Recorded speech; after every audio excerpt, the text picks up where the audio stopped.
for a little bit. Not saying that anything is going to come of it, but that's going to be reminded in the minds of some players here as we take a look at the Heinz Energy replay. If our friends in the video room can play that one more time from that first angle. Just a hit from behind. Just literally a dirty hit from behind. And how the officials not make a call on that? That's clear in the numbers. Clear from behind. The puck's already away from the play, which we literally saw earlier in the frame. All right, let's take a look at it right here in slow-mo. Ivashkin fumbling for it, turns his back. And then Mosely comes in and takes him out right in the back. Ivashkin never saw it coming. Also, how do you let Mosely out of this game? Like, I'm just going to be honest here, Brooks. When you do something like that in hockey, there's a code of honor that comes with playing this game.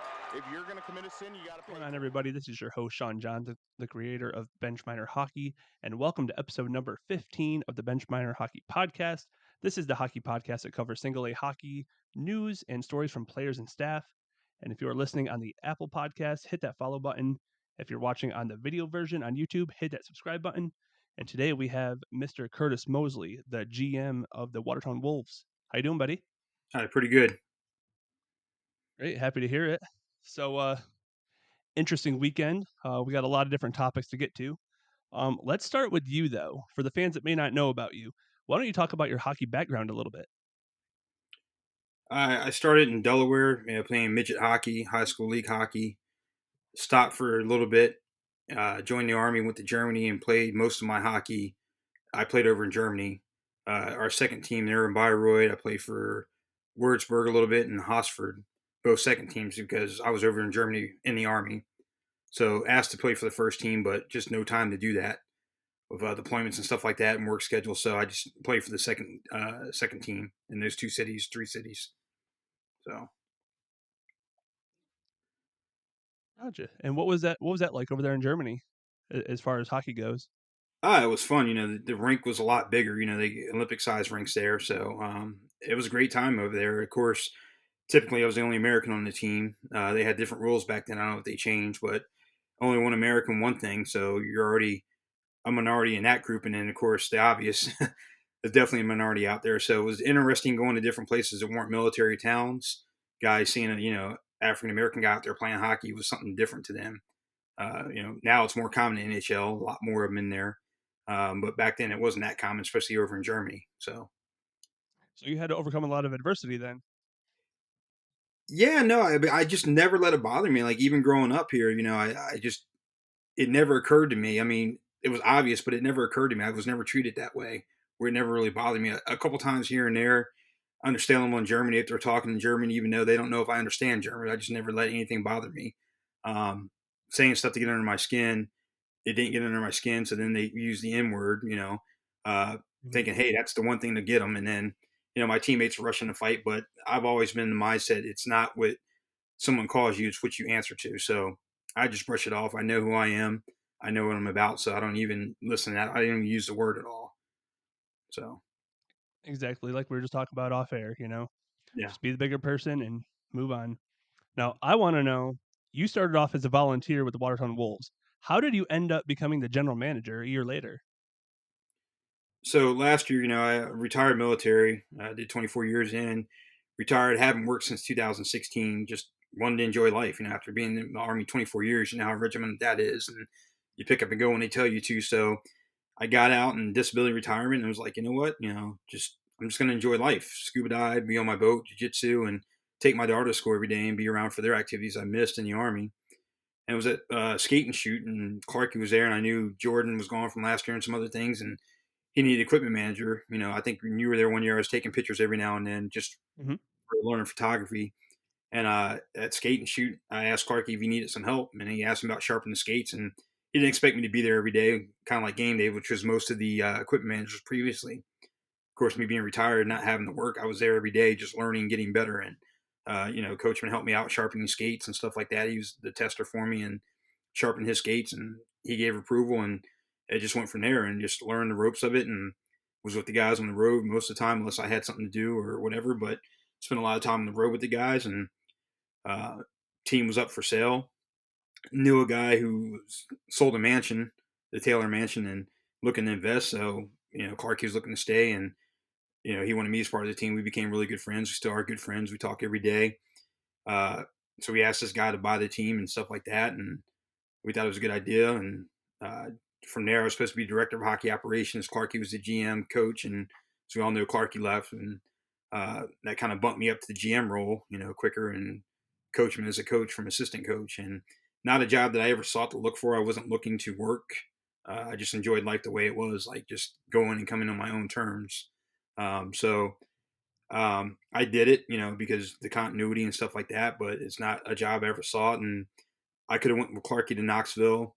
I got another call in the SP for a team, and then a job in the job offer in the coast that I was really thinking about. But they picked a more experienced guy, which made sense to me. I was just blown away, humbled that I was even getting that call to do that. So quick. Clarkie called me and said, "Hey, you're moving up in the leagues faster than me." I was like, "What are you talking to me?" He's like, "You're going to get a call here. Call me back after." And then I was asked about a coast team. Hey, would you come? And I was like, yeah. After I talked to my daughter and everything, and she's the only one I have left at home, and my other kids and everything are like, well, if you don't like it, you could always come back home. Would you get the chance again? I said, well, I shouldn't be getting it now, but somebody was impressed with me, so they called me and asked me. Right.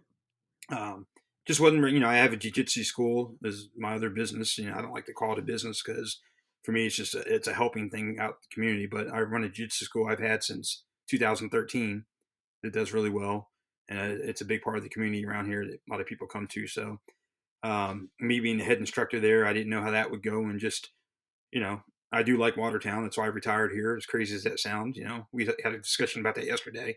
But I don't Mhm. have roots in Watertown, but I retired from here, and I just wasn't prepared to pick up and go like that yet. I understand why Clarkey did it and what he had to do, and don't fault him for that, but I wasn't prepared to pick him. He wanted me to go to Knoxville. He kept waiting and calling and asking. I was like, I got my school and just not ready to pick up and go yet. But then Norfolk or down in the coast, going there and stuff like that is something that I thought about, just for the opportunity to do it. Another one was Right. Evansville Thunderbolts I was asked about. So All right. And I was just about to ask you that which teams in the coast and the SP called you, but what position did they offer you, if you don't mind answering that? equipment manager. So I Okay. like doing equipment manager. I don't, there's a lot that goes into president GM. Uh, it's you've been a part of the organization. It's a stressful job. There's hard decisions to be made. You're not always going to be the popular one there, but just I'm biased with the position there, and it's professional, not personal, and anything that I have to do. But it's not anything I was looking to do. Same thing with the equipment manager, and the guys called me and asked me like, "Hey, what are you looking to do with this?" I'm like, "Well, what do you mean? Like, I don't have a resume for you. Like, I didn't have a goal. Like, hey, get in with Clarky and be equipment manager, and in 4 or 5 years, I'll be up in the AHL, then the NHL. It was never Mhm. my mindset or goal. It was just something fun to do, hang out with the team, skate, and take care of the guys. And just I was there every day at practice, and really taking care of the guys last year. They gave me a championship ring. It wasn't about that for me, but I got the real championship team ring, and I was just happy to be there with them and take care of those guys, and get them back on the ice so they can do their job. Right. It's a great way to cap off a season, though, isn't it? Yeah, no, definitely. And I just want to switch gears here real quick. Um, Okay. just for clarification, I was under the impression that there was only one owner of the Wolves. I thought that was Tyler Weiss, but after talking to a few different people, I guess there are actually two, possibly three. Can you just clarify how many owners there actually are? To my understanding, there's some partners in there. It's there's more than one. Like Tyler's the main one, and then Mhm. there's some other owners in there. A guy he's not here and he's not here in this state, and then there's another one that's got like a small percentage, and another one that has I'm not even sure the percentage. So Okay, so there are two other locals that have a small percentage. Is that what you're yes, saying? yeah, and Okay. one that that has. I don't know the exact percentages. I've asked before, or whatever, just for clarity. But I don't let that bother me. I know what I have to do for the Right. team and taking care of that part, and that's what I'm focused on as far as the operating Absolutely. team day to day. So And as far as the sale went, I know you introduced Tyler Weiss to Andreas Johansson at the time, mhm, and from there, Andreas sold the team to Tyler. mhm. How exactly did that sale come about, and how did you find someone local who was interested in buying? So, like I said, one day Clark, he said, "Hey, Andreas is looking to sell the team. I don't know how it's going to go next year, who's going to buy or what's going to happen." I said, "Well, I got to." Tyler was my jiu-jitsu student at the time, Mhm. doing privates with me. Him and one of his buddies from the Air Force were doing privates with me for self-defense and jiu-jitsu. And I knew he had sold the Taylor Mansion and stuff like that. So I was like, well, let me ask this guy. I know he just sold the Taylor Mansion. He's looking to invest, and he was looking around for property stuff. And I said, I think that we could make this profitable here. Have some things in the den and stuff like that, and do some different things and add to it was the goal in the beginning. So let me talk to him. And Tyler's not a hockey guy, so he's like, I was like, if you do it, then it's me and Clarky run it was the initial. And, of course, Clarky left, but I just introduced them to Andreas and then, let them do their thing. And I went back to taking care of skates and stuff like that while they had the conversation. I wasn't part of any negotiations or anything like that. Just Right. here's a guy, here you go. You guys have at it. You guys do what business guys do. Well, it definitely makes sense. Now, switching gears one more time here. Justin Coachman. Let's talk about him real quick. So he's your former head coach of the Watertown Wolves. He's a current Binghamton Black Bear player. He kind of told his side on what happened in Watertown, but I know as well as everyone else does, there's three sides to every story. His side, the truth. Mm-hmm. Would you mind sharing your side about what happened leading up to his firing? Yeah. So, I mean, it's obvious we don't have the same team we had last year. And we had a Mm-hmm. Harlem Globetrotters team or all-star team we had last year. I don't know the financial numbers as far as cap or everything, but this year we were like at max on cap. And I understand what Justin was doing. He worked the cap, and I was there with him. And it was all about, we talked about, money balling for the team, spreading it out. We're not going to try to go over the cap, try to stay within the cap and make it so players can make more than they did before. So on paper, we thought we had a good team. Things don't always go as planned. Um, the cap being where it was and Justin's salary, what he was getting paid, the owner's like, hey, I'm not really getting return on my investment here. Like, what's going on with the record? We're trying to bring more guys in. It's kind of hard when we're right at the top there with the cap and stuff like that. So the owner wanted to go to a different direction. He asked me about being on the bench. I said, I'm not a coach. I'm not the guy for that. And I said, if this is the move you want to make, we're going to have to find a coach. And I had to talk with Coachman before that. We were Motor City, and then we got back here. What answers do I give the owners, the guy in between? And it's strictly professional, not personal, because I like Coachman. We were friends. We spent a lot of time on the road together last year and this year. So, what do I give the owner back? Is how are we moving forward here? How are we getting better? Is what the owner's asking me. I understand we don't have last year's team, but we're still up here at the cap. We're kind of maxed out. How do we grow from here? What answers do I give? And the owner wanted to make a decision, and I said, hey, you got to come in and talk to the guy. So the way that it went down, I wasn't happy about that. I thought the owner, and I talked to him. I said, hey, you should have came in and talked to him. He did get the chance to talk to the other owner who wasn't informed correctly, I guess I would say, with Tyler and Reed or the other owner there. That I don't get into what those two talk. They talk. I normally talk to Tyler because he's here on the ground. Evidently, everything wasn't conveyed, which I didn't know about. But I wasn't happy with the way that it was handled, between those two, how it went down. Like I said, hey, this is what you're going to do. You need to come in early and talk to him. I know he tried to call him that night, but he didn't answer, whatever. Um, but yeah, I said, since he didn't answer, I'm like, well, you have to come in and have a meeting with him and talk about it and give him your reasons why and all that good stuff. So, So I know that you said you and Coachman were friends, and I know yeah. you're kind of the middleman between obviously between the owner and between the coaches. Yeah. Um, do you think that Coachman was given a fair assessment of 11 games? It's tough. I mean, it was 11 games in. Uh, I would say probably not, but what was the goal going forward? Like, how do we get better? I guess is what the owner was asking. So we didn't have a plan to make it better, and I guess that's when the owner's like, paying this much and paying this much out, and looking at his investment or whatever, how he's moving forward. That's why he made the decision. So we Right. like more time. Yeah, I thought about it. I'm like, hey, can we pull this back? Can we sit down? There's a lot of other stuff that happened behind the scenes, which I'm not going to get into, but to sit down and have those guys talk. But it just, remember you called me and asked me, and I'm like, I'm not prepared to make a statement yet. We're not there yet. Let me see. And it just got Right. out so far that it was kind of hard to pull it back in. No, Like I I said, definitely understand there. I it just, went down, from his side and the owner's side, me being in the middle there, give him a little bit more time. But hey, I'm spending this money. It's costing me or whatever. And wasn't on the phone when they talked. I heard different versions. Oh, I can't afford to pay you this, and I don't know if that was said or not. That's what I was told. So no, I definitely understand you there. The whole situation was kind of messy. However, you guys, I feel like you guys did the best you could considering. I know Brent Clark kind of, up and went to Knoxville right before the season started. So you guys were already set up. I won't say set up for failure, but you guys already had a rocky start. yeah, Coachman definitely. didn't have the experience of coaching, and I know this was your first go as a GM. I don't think you guys started off too bad. I think you had like a 5-6 record to start the season. I think so. Back then, I can't remember. I think it was or something like that. But it's not the team we had last year. I mean, it's I tell people Right. it's almost like we're. I mean, I think you're a Yankees fan, right? Oh yeah, got the tattoos to prove it. Yeah. So every year, we expect the Yankees. We always say that chase for 28, that chase for 28. Well, the Watertown Wolves are the New York Yankees of the Federal Hockey League. Even though it's a completely different team, the five guys we have coming back, uh, they were on the team, but we're still expected to win. That's what people are used to.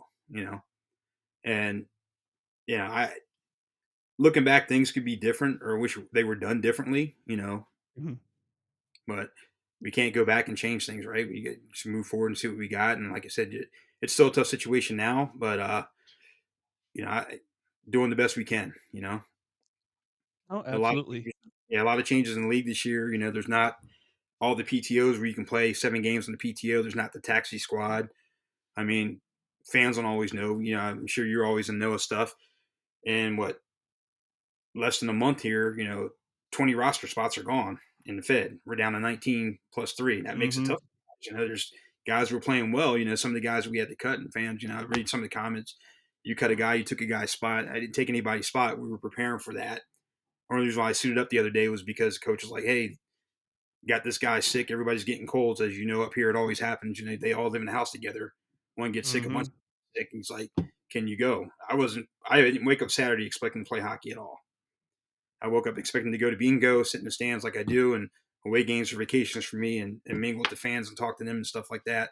And the audience, there's people down in bingo I know, I talk to and stuff like that. And it Mhm. wasn't my desire to play. I dislocated my thumb the other day in jiu-jitsu and stuff like that. But I was there for the team, to help them out, serve penalties if I had to, or whatever the case may be. But you know, Right. We'll get into that game in just a minute. Like you okay. said, moving forward, I know the Coachman era is done in Watertown. Um, Obviously, he's loved by many in Watertown. I mean, Yeah. he's got a tattoo to prove it. He's got the Watertown Wolves championship logo right there on his arm there. Um, Moving on to Coach Issa.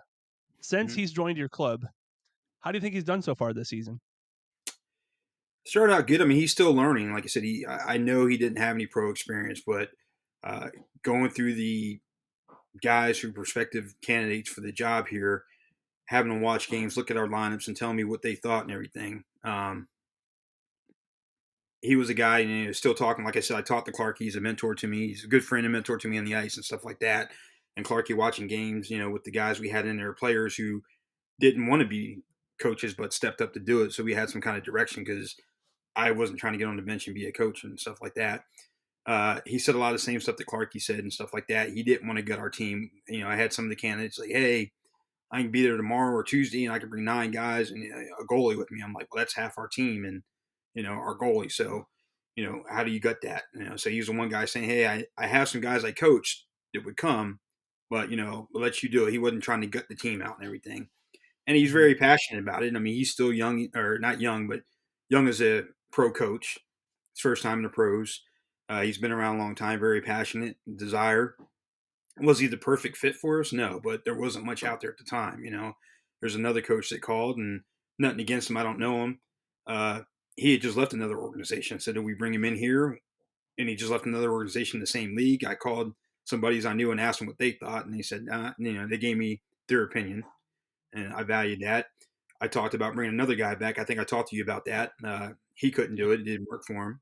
Um, so Uh, I felt we needed somebody in there, and he was the best we could do at the time. There wasn't much out there for coaches. And there's been some changes Right. within the league with coaches and stuff like that. So, Are you allowed to tell us who else you interviewed for the position?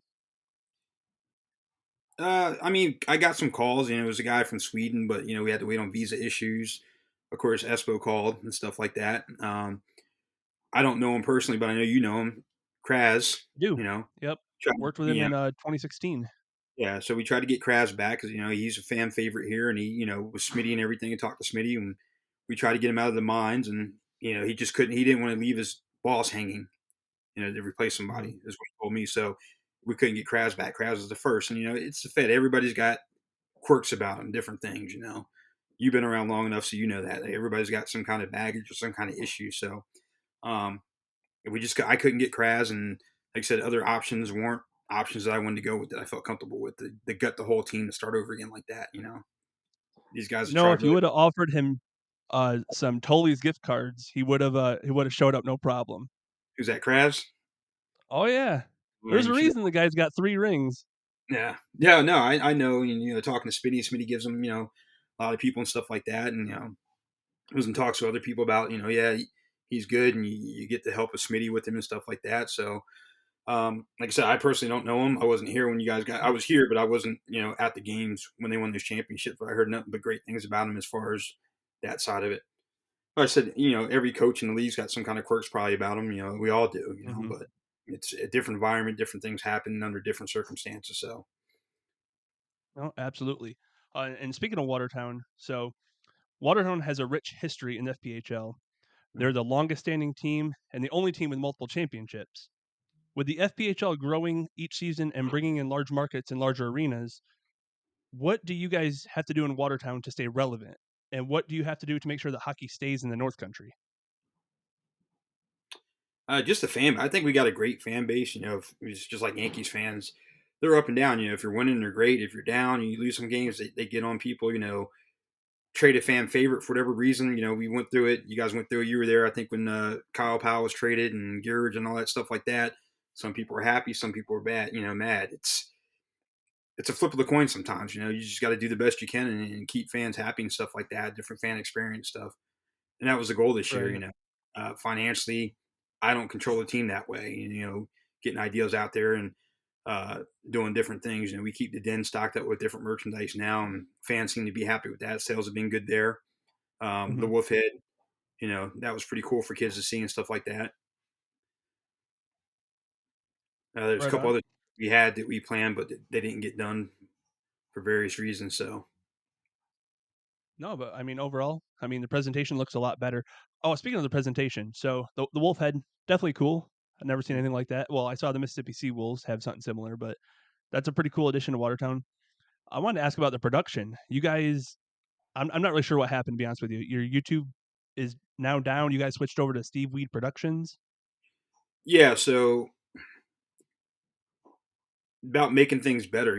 Like I've seen watch the game where Watertown went to Carolina and they had live commercials in there and different sponsorship stuff in there that's sellable pieces for sponsors. So as I got in there, I'm like, hey, again, military minded, how do we make this foxhole better? We always got to make improvements. So if I leave next year, there's something better in place for the guy next year, not just the same. um, Asked about getting that done, always got told no, no, no. And some of the other terminology that was used for those, I'm sure you've been around long enough, and Oh yeah. thunderstorm flares and lead paint and stuff like that, I was always told no, it couldn't happen. you Oh know yeah. the concession stand line up front there, there's big screen TVs there, but in between Mhm. periods, the line is long. And, I think you did Equipment Manager one year. It's almost impossible for you to get something unless you know somebody and go around back, or you can pay some money before and go on the side there and say, hey, I only got a couple minutes. So it's like, hey, we got a TV here. How come we can't show the game while people are in line? That'll keep people in line for the game rather than like, oh, game's starting, got to go back, or I didn't eat. And then people are like, so we have the game up front. We had a good production there. And the first time we tried to do that production with the old page, the reason why we changed it because it was going out a lot. We were getting reported on. Steve Weed, our new production guy there, he was getting asked, is this really you? Like somebody else is trying to log in. I don't know if that was the case or not. I'm not a video guy. I'm still a camera guy, but He's Mhm. telling me like, look, and as I go up there, I'm watching Facebook and get messages, hey, the feed's down again. So I go up there and look. I'm like, Steve, your feed's down. He's like, I got full strength here. And then we look in there and YouTube's cutting it up. He had to, put everything together, 40 pieces, because it kept going in and out. And then Mhm. talking to the other guys, who works up in the booth there, I'm like, what's going on? They're like, it's kind of crazy how during intermission, there's no issues. And during the game, there's issues. And we all know the internet's not the greatest, but he's on his own separate dedicated internet. Just like in my Mhm. office, I'm like in a little cubby hole because I moved out of the back office in the locker room down the hallway where the figure skaters are. I have a little office down there, a little closet space to keep traffic out of the locker room. I did that at the beginning of the season after Clarkie left to say, hey, let's have less distractions back there, give you, the ability to watch everything and do everything you got to do in the locker room without distractions of people coming. I can take care of business in my office there. I have my own separate modem back there. Sometimes I have square readers around for the beer and the den. They go out and they come grab my modem to make that work, and it goes. But the Mhm. city internet goes in and out. Steve talked to the IT lady. There's only a certain bandwidth there, and it gets like squeezed down when everybody gets on the public one. So I don't know when you were there if there's the same issues of internet, but I don't know what it is about that building. Yeah. Yeah, I'm not super technological, so I don't know. Yeah, I mean, I'm not an internet guy. I have no idea. But I will yeah, say though, I did watch. I've seen a bunch of Wolves games this season, and when they're on the Wolves YouTube feed, it was constantly in and out. I felt terrible for Jeff Barrett, but yeah, I had to stop watching because it was just it's annoying. Like it goes out for a solid 5 minutes, and then you pick back up, and you don't know what happened last 5 minutes. You can't yeah. scroll back because it's not there. Yeah, and I But agree. though, Off payroll and trying to watch, and it was like in and out, and it go back to the beginning and have to move it and yeah, go back. And, but now under the exactly. Steve Weed, I know it's not idea, but right now we got it under Steve Weed. And like if you're watching a game before, you got the YouTube channel, so you're like, hey, there's no game, and I get a lot of messages. Hey, go over to Steve Weed and you watch it live. And last game I watched, there was no outages. Commercials were Hmm. flowing good. You got player intros coming out when they come out the wolf head, and we got live commercials now. You see the sponsors up in the top there in the corner. So it's a good selling point for sponsorship next year, whether I'm here or somebody else is here. I mean, go back to retirement life, but we'll see. I mean, I think that was a plus. That was something that I wanted to change, and better. I think at that point No. it's gotten here. It's a good stream now. It's clear. You can see it. We fortunately I think we're only the only Barnes that has a net all the way around, so that gets on your nerves. But that's the city. We're a Hmm. municipal arena. What are you You gonna know, do? it's not Watertown Wolves arena. It's a municipal arena. So wish we could take those down or lower them when we do chuckle pucks. They're not going on the bench, but we can't do it. Right. No, I definitely hear you. I agree with you there. The production has been great since switching over to Steve Weed. Like you said, I love the commercials. I love how like interactive it is now. The Mhm. graphics are awesome. Everything's crystal clear. I personally haven't had a problem since you guys switched over to Steve Weed. So Yeah, it's that's just awesome. We're gonna yeah put the that in the biggest description below. yeah, and that's just getting the word out to the people. Like, hey, if you go through the Fed page, it already links to Steve Weed. But if you just go to YouTube and click on Watertown Wolves, you're looking like, hey, there's nothing here. I thought there was a game on. So just getting the word out about that we had to switch over. And we did initially try to use the Watertown one, but strange forces of nature. It kept going out and it wasn't good. I mean, we were getting like, hey, your feed sucks and this and that. And, so that's why we made the call to switch over and let the league know we're switching over. So we had it there. So Steve Wee Productions. You click on the live, you got a great feed, good commercials in there, good player bios and stuff like that, instant replays. Again, just trying to make improvements to things.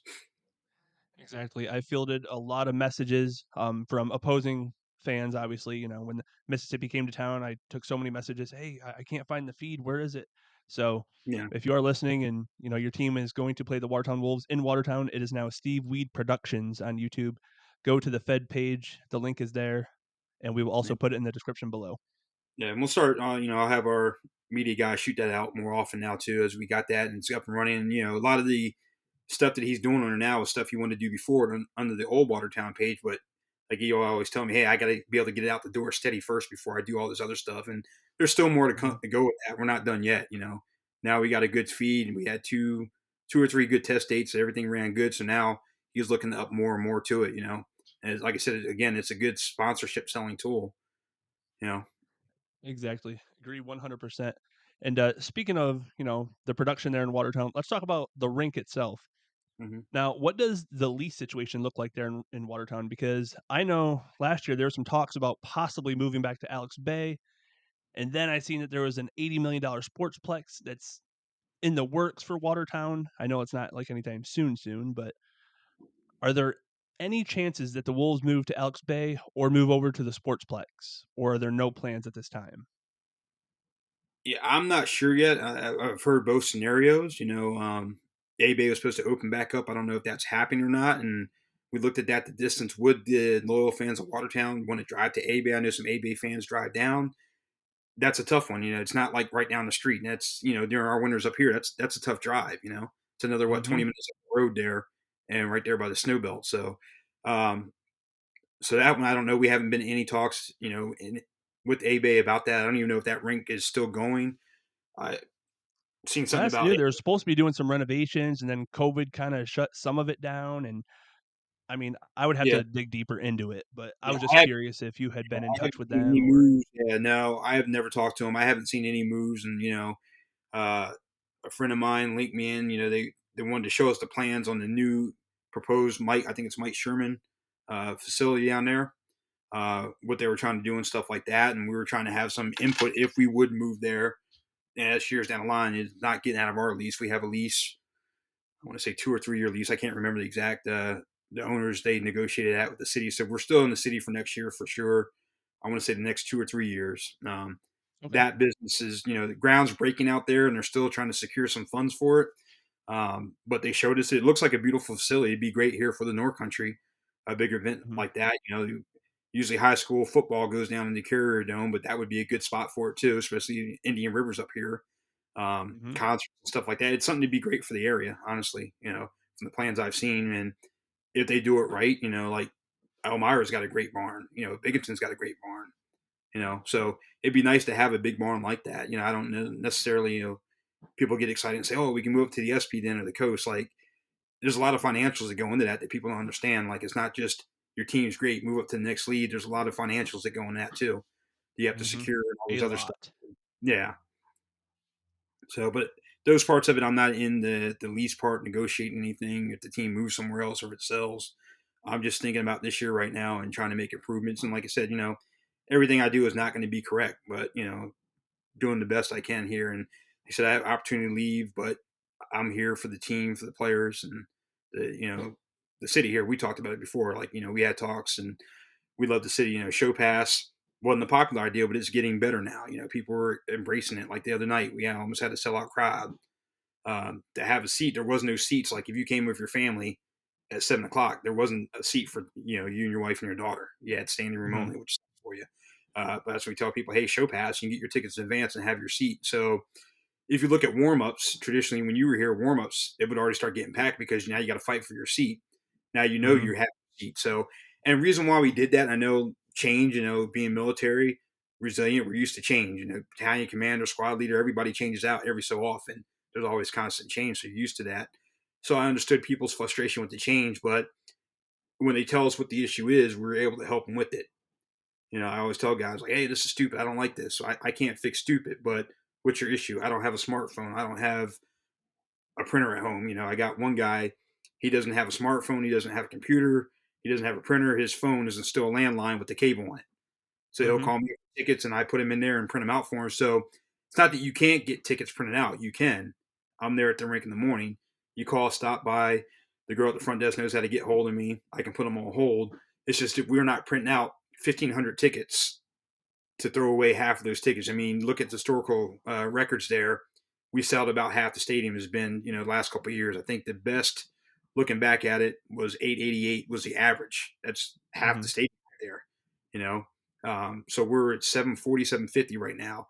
You're still throwing half the tickets away, and 3 cents a ticket, whatever, doesn't seem like much when you start adding that up. It does. That's something else we could buy or something else we could do at sticks or whatever the case may be. So, um, we sold season tickets and talking to season ticket holders, a lot of them, that was the biggest thing. Like, hey, we had the R system there. Somebody peeled the R off.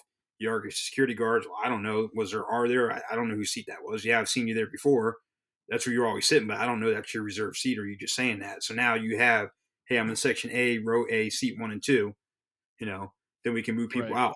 So, uh, bumps and bruises, bumps in the road in the beginning with it. I'll admit that, but as over time we got better and think we got it down pretty good, and people were accepting it. And as people come in, I go up front as I'm making my rounds and start scanning people in, and they like it. Hey, how'd you like it? Oh, it was great. I'm with the Coleman's and 8. Now I'm coming over here at the puck drop, and I know my seats are there. And you still have Right. people like any other venue who are going to be in your seats and ask to look at their tickets when we move them and stuff like that. So it's gotten better. People, they got their tickets on their phone. I mean, sure, when you were here, had paper tickets, rushed from work, and I forgot my tickets. Can't let you in without your Yep. ticket.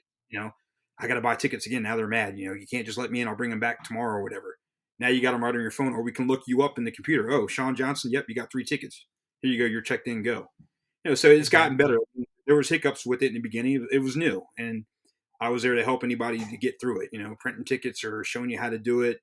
Uh, you know, Signing up for an app on the fly right there when you're trying to get in. It made it hard. Hmm. People didn't remember their passwords, but we really streamlined it now. You don't have to log into the app. You can go to the bottom, the PDF, and pull that up. So it's gotten better. People like it. Perfect. I'm glad that's working out there for you guys. Um, Speaking of working out for you guys started the season, I want to say pretty low, but your attendance was pretty low. I saw, 600 a couple times, 700. You guys are up to what, 11, 1200 lately. What's Yeah, what's yeah. I changed? mean, well, of course, at Binghamton with the robbery and add the Coachman thing in there, add some excitement to it too. So, um, yeah, definitely more numbers. And the first 4 games, there's a couple of factors there. I wasn't overly worried about it. Like people were just mad. I mean, yeah, some people were like, "Oh, how's it going to be? Clarkie's not here. We don't know. It's a different team." And I told people, "Hey, you're going to find a new favorite player. Players are supposed Hmm. to go up. I don't necessarily blame Clarkie for taking our team because we know how the Fed works. They're supposed to be moving up. Guys want to move up. Some guys don't want to move up. For different reasons. Right, Players can but there is a difference between called up and gutting a team. Yeah, for sure.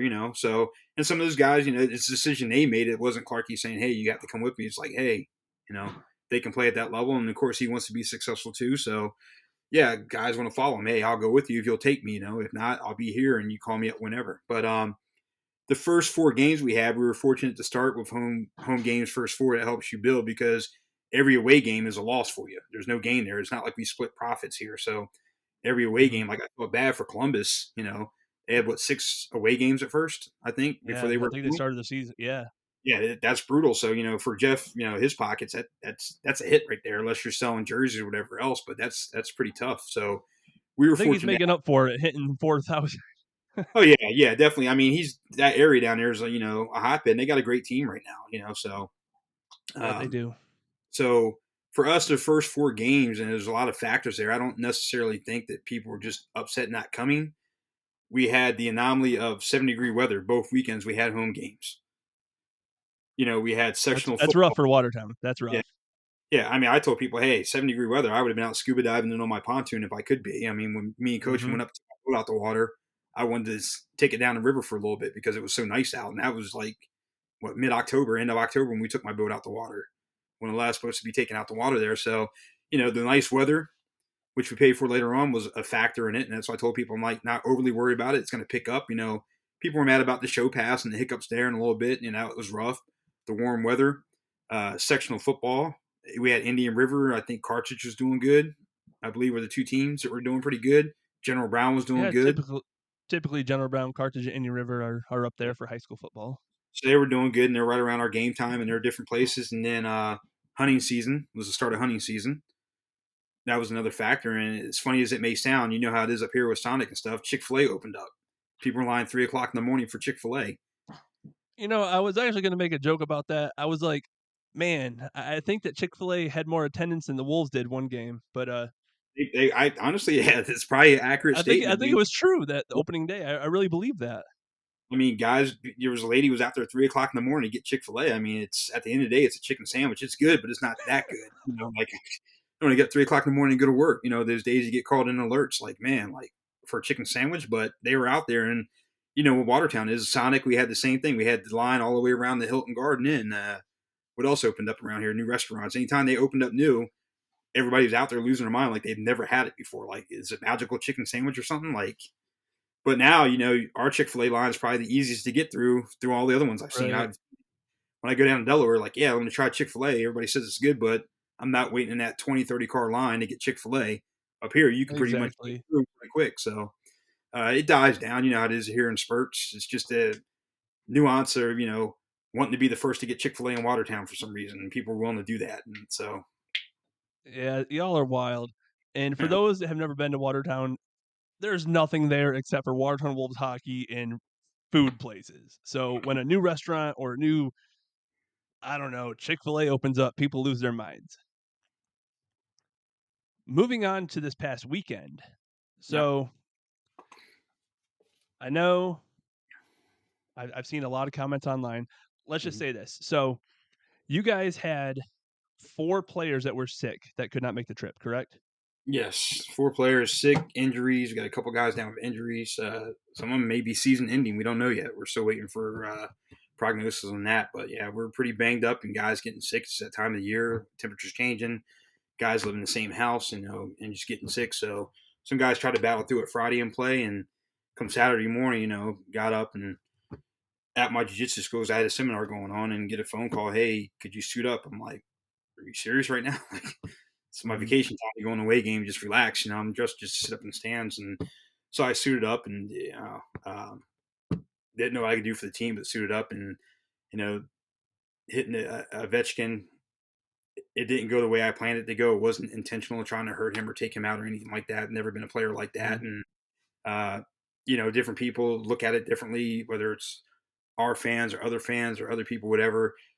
Irregardless, I take responsibility for my actions. It wasn't intent to injure him at all. You know, bad decision on my part, the way they hit when it, that, and I accept that. That's why the people, calling, "Hell, you're a cheap, you're a dirty player." They're entitled to their opinion, but that was not my intent. I've never hurt anybody. Being a black belt in jiu-jitsu and competing in matches where I can win. I have an arm bar in, and the guy's up on point, so he knows it. He's not. I'm not going to catch him on points, but I got a tight submission. I can break his arm and win the match, but it's not that serious to me to hurt somebody like that. Mhm. Uh, I did reach out to Nikita that night to make sure he was okay, and we had a conversation back and forth. The next day, I followed up with him. Uh, some hate direct messages from fans, but after I talked to him, we became friends, and I gotten 3 or 4 more from different Binghamton fans and stuff like that. And I know Mhm. one fan on their page. I'm not a fan on their page, their private page, but he posted our conversation, which I didn't ask him to. He did. I know he kind of put it like I asked him to. I just said, hey, yeah. After he said, hey, can't wait to see you again. And it's unfortunately some of our fans might not, but I said, well, maybe you can talk to them and let them know our conversation and people grow from that. Because I said, there's nothing wrong with conflict. It creates resolution. Here where we started out, hey, you're a dirty player, you're a scumbag or whatever. You shouldn't have did this. And then we became friends at the end, and now we're talking and stuff like that. And you know, he appreciated the time I took to talk to him and stuff like that. And 4 or 5 other bingo fans that wrote me and said, hey, we don't think you're a dirty player. We understand. And after watching, just a knee jerk reaction, it happens all the time. And just like I Right. told you, it's as fans who are passionate, when it's our team that happens to, we're upset. When we do it to another team, kind of look at them and say, oh, well, it wasn't dirty or wasn't this and that. Like Taylor Cuddy, I'm going to use his name again. I know he's like, and not to throw shade at Taylor because I've known Taylor since the Delaware days when I got back to hockey and traveling with them. He did things in our barn, and he'll tell you, like, he got kicked out the last game Friday night. I was like, Taylor, why are you always acting up when you're in my barn, man? What's going on with you? And we sat and talked. And I wasn't mad at him. I mean, I like the guy. Right. Most players I like. There's not too many guys. There's not anybody I hate out there. Me and Garrett Rutledge. Everybody saw the YouTube video last year, the Carolina fight. Mhm. Me and Rutledge talk. We're friends and stuff like that. So I never out to hurt anybody in the league. Never done anybody wrong in the league. I mean, like you said, you called me the other day because you knew. You knew probably how I Yeah, felt like that, and that's just not me. That's not who I am. And exactly. wasn't trying to make a melee of it. Yes, Coachman did ask me to go. I said I'll go on my time or whatever, and didn't go because he's still down on the ice. It was a lose-lose situation. I'm not worried about losing the fight. I've done MMA. I've trained MMA, had MMA fights. I'm not worried about that. It was a lose-lose situation. Me as a president GM, I had made that one mistake with that hit, and didn't need to make another mistake and make a spectacle of the league. Apologize to Mhm. Andreas and Ivashkin, Don for the light it brought on the league, and I take responsibility for my actions there, and they weren't my. It wasn't my intent in my mind to go out and hurt a player, do him dirty. Yeah, I didn't Right. I cross, mean, hit him high. I didn't knee him from behind. I'm kind of just coasting in, not even running through him. And me stopping there, I wasn't taunting him. I'm like, why aren't they blowing the whistle? My first mhm. reaction was like, crap, that's bad. I didn't want to help the guy, but I didn't want to touch him either. Make it seem like I was doing something. Exactly. So I mean, uh, that was my reaction too. Like, I don't want to speak for everyone when I say this, but I've seen the comments online. A lot of bingo fans are pissed. A lot of people are pissed. They think it was a dirty, cheap shot. From my perspective, just seeing hockey for so many years and looking at this replay, I just thought it was a strange hockey play. Like, I didn't see anything wrong with it. I think it was a solid hit. I don't think it was malicious. Um, all the players and coaches I've actually talked to about your hit, they've all said the same thing. They're like, It's a strange hockey play. Like, that happens." yeah, I mean, like Um, Ivashkin said, it's hockey, it happens. But I mean, I'm still disappointed in myself that somebody got hurt from something I did. mhm, Never my intent. And like I said, I apologize to everybody. I apologize to bingo fans. That wasn't my intent. You guys see me around the arena, and I'm thankful for the ones. The good, the bad, and good things come out of it. Like I said, a lot of bingo fans have called me, and you called me. And we talk yeah, every now and then. You called me and said, "Hey, I know you're beating yourself up over it. Don't beat yourself up over this." And I don't appreciate our fans who were laughing emojis on there because he was hurt. Whether you think he faked it, I didn't hit him hard, or whatever the case may be. Um, a guy went down. He had to be mhm, helped off the ice. You don't say anything negative. You clap when he gets up because you're happy the guy's not hurt or injured or he appears to be okay. And you want to hear he's okay. And that's why I reached out to him. Anybody who knows me knows that that's not me. I mean, like I said, you see me once a year now. When we come down to Carolina, you come up here. You know me for a few mhm. years. That's not the reputation I have for doing that. People are going to form their own opinions. After they talk to me, like the guys from Bingo, it changed their mindset, their opinion about me. Some aren't going to, and that I can't control that. But again, I accept responsibility. I hit them. I'm going to get suspended. I am suspended. Whatever. I don't know how this suspension is going to work. I know Gary Ryan. I guess he does a podcast or something for the Bears. For the Bears, yep, I talk to him every now and then. Yeah, he said that. So yeah, I don't plan on playing again. Normally, I play against Delaware. I'm from Delaware. It's fun to play down there. Family and friends see me. I played last year. My first game, this puck here, Justin Coachman Mhm. picked that up. That's his handwriting on there, giving me my first pro game puck. Um, so that's where I normally play. I wasn't expecting to play this year. I hadn't skated, in a week or so, and still working out jiu-jitsu. But that was it. But again, I apologize to everybody. I accept ownership for my actions, but not the first person in the league, not the first person in the history of hockey to have a play like that happened or something like that. But uh, Exactly. how many actually reach out to a player and call them, and see if Yep. they're okay? You did the right thing, like you said, you reached out to Ivashkin. Yeah. He was, yes, he did go to the hospital to be evaluated, and he was released. He is fine, for I heard those that just are listening. stories about it. He had a concussion and spinal and stuff like that. But he said he was fine. Like I mean, next day I checked Mhm. on him. He said, "Don't worry, I'm fine. I understand it's hockey." But it's not a good feeling to see somebody go out and you caused it, whether it was a good clean hit or like I said, different people. Like you said, you talk to different people. They see it different ways. It doesn't matter for me what it was. Was it clean or dirty? Right or wrong? Somebody got hurt, and that doesn't sit well with me. That I was the cause of that. Even if it was a good clean hit, he just came across. Uh, Right. My I biggest problem, and I don't mean to call anyone out by name, but was the referees. Now, when the hit happened, okay, I understand the hit happened. Ivashkin goes down.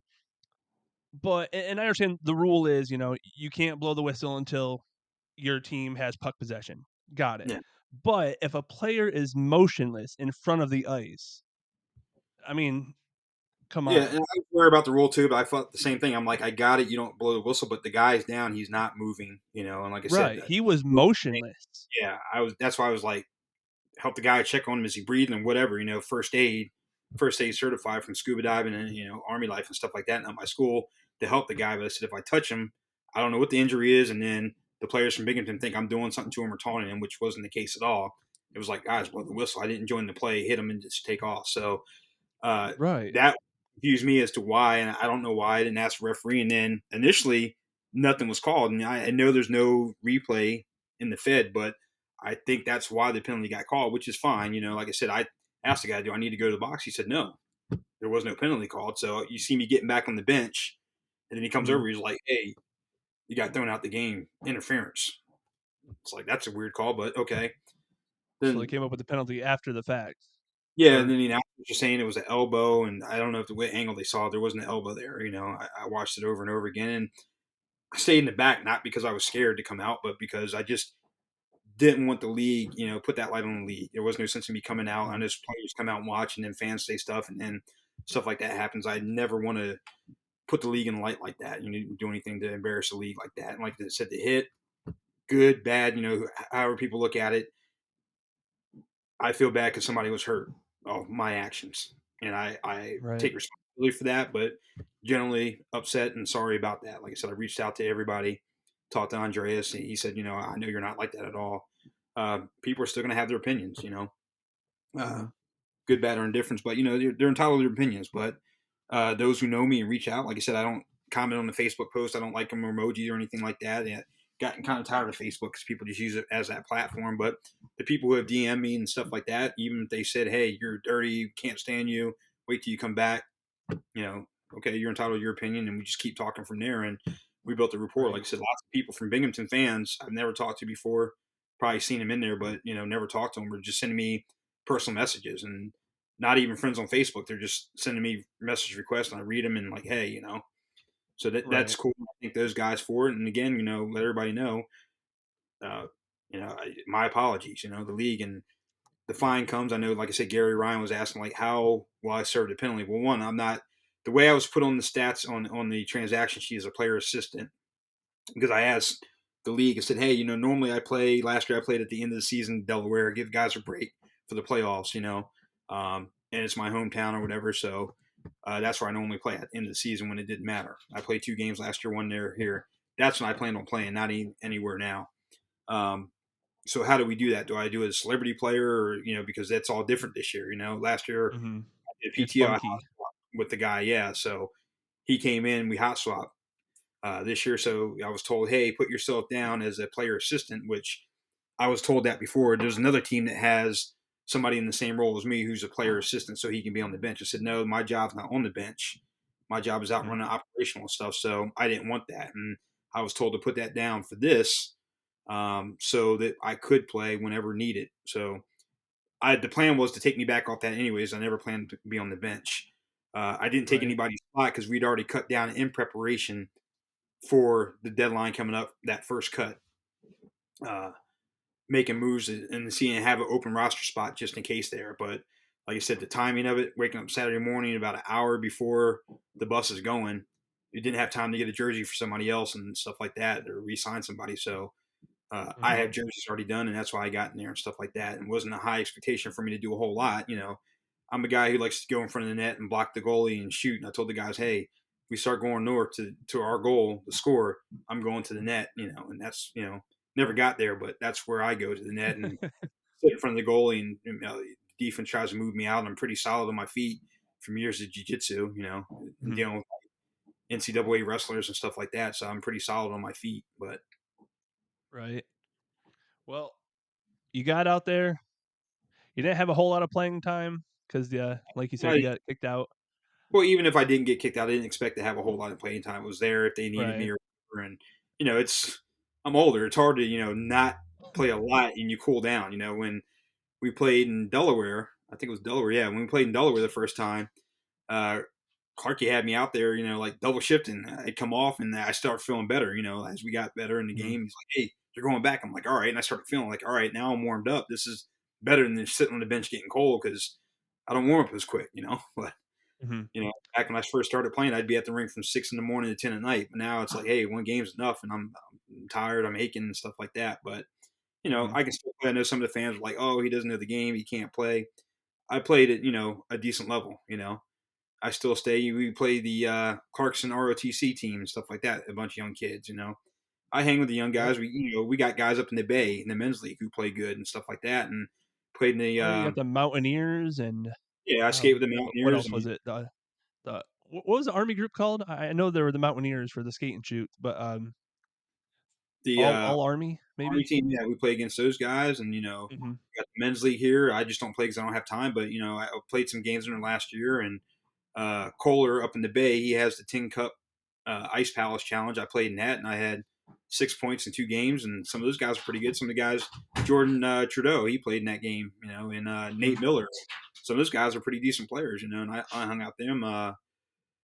who's it, Riley Robinson and stuff like that, guys, played against those guys. So not that I'm completely unaware about the game. Like I said, I'm not happy about the hit, down on myself about it, down because the guy got hurt and because I didn't go out there to have my team have to, be shorthanded for 5 minutes. So I felt as though I let them down too. So it wasn't a good night for me. It was fun to play in Binghamton in the big area there, and I thank the fans for that. But I apologize again for how things went down. It was not my intention at all.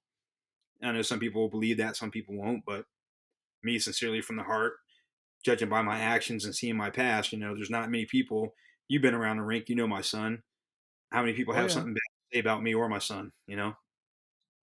man. Yeah, You guys are good people. Good yeah, people. I appreciate that. So, again, an unfortunate situation. And back to the penalty or the suspension, pending suspension here. Yeah, I actually just refreshed it.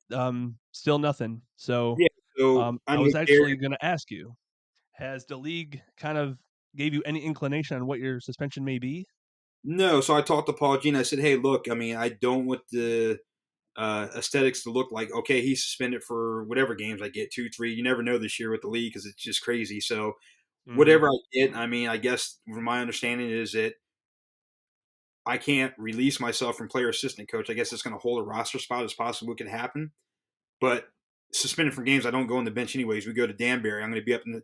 Actually, the guys in Section 102 like me. They want me to sit there with them. I don't know how that's going to work out because they heckle that crap out of our guys. But those guys in Section Mhm. 102 really like me. But they always hand me like a 6-pack of beer after the game because they don't get under my skin. But I've told the league, hey, with the suspension, I'm going to be suspended games. That's fine, but then it doesn't look like anything because I'm not going to be on the bench. So it's kind of like a paper suspension. I'm fine with being fined out of my own pocket, paying for it and going towards a player's fund or whatever. Like we have fines in the league for, not turning your game sheet in time or whatever, or, coaches stuff. So I'm fine financially being fined, me paying for it, not the team, me out of my pocket going to a player's fund. So that means something versus I'm suspended for 3 games because we know what that looks like. Like, oh, he's suspended, but he's not playing anymore anyway. So that's a fake suspension. He got over. No, fine me financially. I'm fine with that. And that's the idea that I came up with for the league that, fine me and give it to whatever, the case may be. No, absolutely. Now, I got a couple of fan questions for you. Okay. All right, here we go. Do you think that you are the right fit for the general manager position? And if so, why? Yes and no. All right. It's not a position I sought, but again, people not knowing my background. I know some of the owners like Sarge even, people ask, and it's a crazy transition. I understand that from outside looking in, like how does guy go from volunteer equipment manager to up to GM in less than a year? Mhm. The most craziest rise in hockey.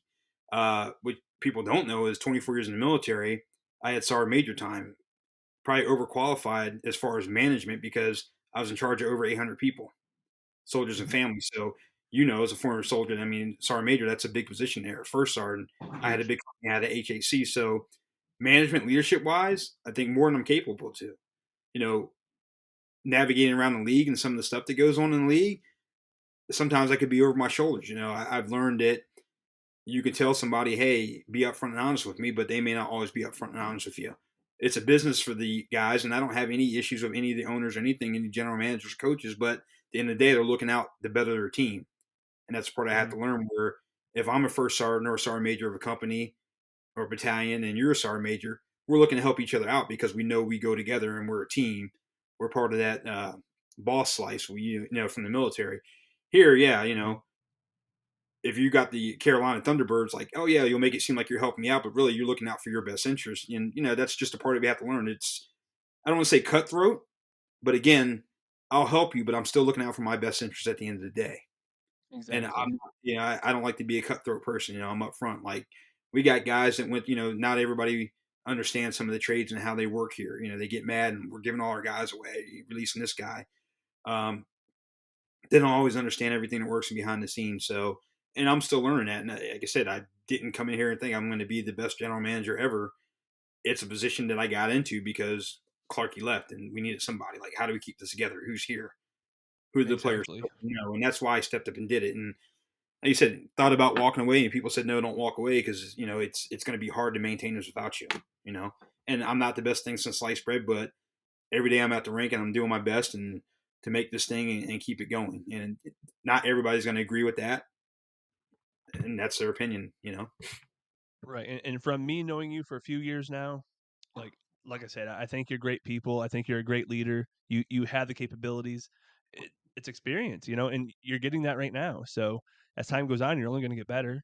And Yeah. every player I've talked to so far has nothing but good things to say about you. So and that includes Coachman. Coachman even talked to me, as he was being let go from the Wolves, and he had nothing but good things to say about you. So that says a lot from someone who Yeah. I'm We not spent a lot saying of that time on you the road. fired him per se, but Yeah, we spent a lot of time on the road together. And like I said, when I was there every day and taking care of the guys. And last year I spent more money probably when I was a volunteer. I got money every now and then because Clark would say, "Hey, you got to give this guy something because I don't want to lose him." Like, I yelled at Clarky one day, or told him, "Hey, stop," because he was setting the locker room up. And if you work for Clark, he's got his OCD going, and I'm there, and he's setting the locker room. Like, what are you doing? Like, go worry about lines and other stuff. I got this. So yeah, every coach has something, man. Every yeah, coach has something. yeah. So I wanted him to focus on coaching. I wanted the players to focus on playing and getting to the next level. And it sucked when guys come in like, "Hey, I got called up. I got to get my gear and go to the rink." I had a key for the rink, and these guys leave, and it sucked when they go up, but you're happy for them. Like, "Hey, don't forget me when you get higher." And sharpen Hmm. his skate. Last year it was a kind of a joke thing, but it kind of was consistent. Like, if I sharpened your skates in between periods, or I changed your visor out of your equipment, or sewed something on, the guy would go out and have a goal. Cole McKegney, we were in Danbury, I think it was. Uh, his game stick, the tape was all messed up, so I retaped it for him, gave him his bench stick, and then I got it done. I'm like, "Hey, Cole, I got your bench stick here, or your game stick," and he's like, "No, I'm good." And he looked, he's like, "Wait, no, it's got the mojo on it. I'm going to take it." And serious enough, he went down like 20 seconds later, scored a goal, and then looked back at me and pointed like, "This is crazy." Other guys have That fixed is stuff. Rocky wild. sharpen his skates in between, a shift, and my goal is get these guys back there quick. So uh, I learned a lot being equipment manager, and that's if I had to do anything, I'd go back to being equipment manager. Honestly, like general manager, it's not a fun job. It's a difficult. You're in there, and nobody. You're not right or wrong. You're right to some people. You're wrong to other people. Some people like it. Some people don't. That's fine. But the equipment manager, I just had to worry about sticks, tape, gloves, equipment, and I had my own little world, and that was easier. And I was there Right. for the guys and didn't have to worry about anything. You got the experience. I get to watch the games at home, which I don't get to do now. But given my choice of jobs, definitely equipment manager would be where I want to be, and that's why I thought about taking one of those other jobs. But at the same time, I didn't want to leave here, and a couple other people said, "Don't leave. We need you. Don't leave." You know, and I want hockey to survive. We talked about I want hockey to survive here in Watertown, Hmm. big part of the community. What else can you do besides snowmobile and dry hill here and ice fish? Exactly. So And that's why, with bench miner, I try to stay as unbiased as possible, but Watertown is my hometown. yeah, I grew up on hockey. Watertown Wool or Thousand Islands Privateers was the team back when I started becoming a fan, and then Watertown Privateers, Watertown Wolves. So that team will always have a special place in my heart, especially after working for the team, winning a championship. yeah, I don't want that team to go nowhere. So we and want to see Watertown Wolves hockey succeed. The North yeah. Country needs it. I like to see the league succeed. I like the direction the league's going. We're adding more teams. It makes travel a little bit difficult, but maybe we can have two divisions where you're playing more in your region and traveling. I mean, this Mississippi trip is going to be brutal if we don't Hmm. fly, but maybe next year we got the teams where we're playing more up here and guys can make road trips. I know you came up a couple times, and seeing this and stuff like that. But Oh I yeah. know Nick likes to travel and stuff like that too. So I like to see this the Speaking of leagues. Nick, Yep. Nick is flying into Charlotte in two Mm-hmm. weeks. Him and I and my daughter and my wife will be at the Carolina Thunderbirds versus Watertown Wolves game. Well, I'll be up in the stands with you guys too. I'll get to watch the game this year. I mean, last time I know you were there, and I think we talked briefly. You came by the glass. We talked briefly, but it was so busy. The bench Dude, is there. that Hard to get that on. place is so electric. I couldn't hear a word you were saying. Yeah, but I got great friends there. From the whole water bottle Watergate, we can call it incident there with Watergate, the yeah. yeah. I made some good friends from that. Dan Bly is a good friend. We talk all the time. Angela's a good friend.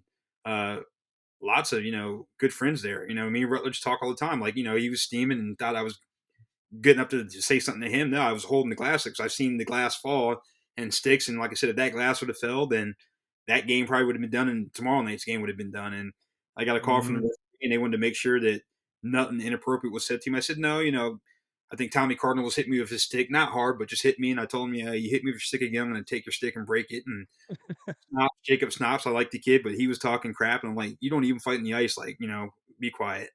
And Rutledge asked if I wanted some. I just kind of laughed. If you look at the video, I'm laughing at him. But afterwards, we're back in the beer garden. He's kind of looked me, mugging me, giving me a look. I'm like, are we good? Like, I could have punched you in the face, but that wasn't my goal. It was just to keep the glass up. And Damian Poole, the I think he's the AT there. Medical trainer.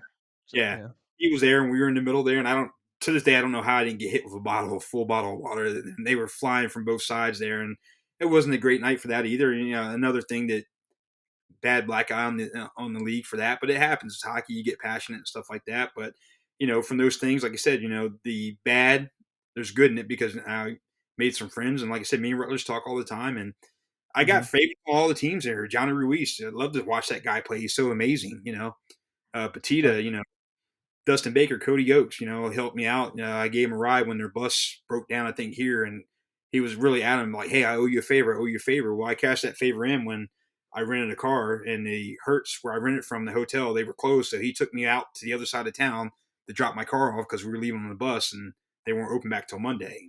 So, every team I got favorites on. I like Pacer, Columbus has got great guys down there too. All the teams got great guys, I was about to say, you're really going to get the Carolina Thunderbirds fans roaring now because they're always talking about their buses breaking down, and now you bring it up again. So I mean, there's they some know. more content for them. We helped them out. We went and picked them up. I think it was me and Clark, a couple of guys. We got trucks and went and picked them up and stuff like that. We were always helping somebody. Who was it? Elmira came up here this year, and their bus driver refused to move again or something like that. Something crazy because he brought them to the rink, dropped their gear off, and went back to the hotel and was like, I'm not moving. I'm like, it's only like a 2-3 hour drive, so he can't be past his time. But he went and picked them up. I mean, I treated everybody came to our barn with respect. There was an incident last week with Binghamton. Now they changed it where we don't provide the meals for the away team. We give them an option or whatever. And me and Sherwood had talked, and between the talking, we didn't mention the meals, and it was a sold out night, so I was busy. And then, I got to the end of the night, there's no food there, and gave them a couple options, but I paid for their meal out of my pocket. I told them, I said, I'm not that kind of guy to screw you over. I understand your guys are hungry. I'll help you out. And he was upset, and I know he knew the Fed, so told him it wasn't malicious. Talked to him, talked to Andreas, and next night I paid. I said, give me your receipt, and I'll pay for your meal out of my pocket. And that's what I did. And that's the kind of person I am. I'm here to see the league succeed. Yeah, I'm a Watertown Wolf for the last 2 years, but I don't have anything against anybody in the league. Me and Herm for Danbury, we have these video calls on Thursday. He's a Mets fan, I'm a Yankees fan, and we like to chirp each other. Come on, Herm. Come on, man. I think when the Mets got eliminated in the playoffs there, I got a Darryl Strawberry jersey, Mets, and I put it on, and Herm looked, and he was like, oh, man, you're killing me, or I wore my Yankee stuff. So, I mean, fans, people everywhere. I've talked to all the owners and stuff like that. Like I said, I don't think I have a reputation around the league as being a bad guy, probably except for one team, and everybody knows that team and can see through that. So, other than that, no. Everyone needs a villain, though. You know what I mean? Like, yeah. So, I mean, especially rivals that are so close, like 81 rivalry. You got to have a villain. So, Binghamton's got great guys on there, and I don't have anything against anybody on that team. Any of the teams really. I don't really have anybody against the team. There's one team in particular. It's a common denominator. It's hard for people to work with for various reasons, but still, they come here. We treat them with respect. We go there. Sometimes it's not the same, but we march to it. But overall in the league, it's a good league. I like the league. It's not perfect by far, but is the NHL perfect? Is any organization perfect? Arizona Coyotes, perfect example. Yeah, talk to Clarky about. There are some SPHL teams that are that have more attendance than the Arizona Coyotes right now. Isn't that insane? Yeah, super small rink. I think the Arizona Sun Devils, they're awesome uniforms. I think they have a better attendance record, right? So, I believe so. I'll double check on that, but I believe you're right. Yeah, there's no. Let me ask you another fan question here. Okay. It seems like there is a major issue with teamwork on the ice. Could the problem be that the coach hasn't found the right line combinations yet? What's your take on that? Yeah, for sure. I mean, they're all growing together. Like I said, it's a whole different team this year, and with except for Elmira and Mississippi, it's all new team. So it's still gelling together, and we got to find that chemistry. I've had talks to the coach like we got to find the chemistry here.